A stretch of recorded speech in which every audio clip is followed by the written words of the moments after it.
ഇരുമുടിക്കെട്ടേന്തി ദുരിതങ്ങൾ താണ്ടി ഞാൻ അയ്യപ്പാ നിന്നെയും തേടി വന്നു.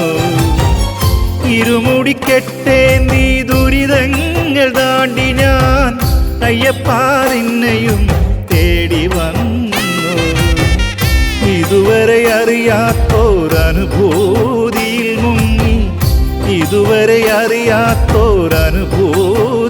മുങ്ങി ആത്മഹർഷത്തിൽ ഞാൻ തുടിച്ചു നിന്നു. ആത്മഹർഷത്തിൽ ഞാൻ തുടിച്ചു നിന്നു. ഇരുമുടിക്കെട്ടേന്തി ദുരിതങ്ങൾ താണ്ടി ഞാൻ അയ്യപ്പാ നിന്നെയും തേടി വന്നു. അയ്യപ്പാ നിന്നെയും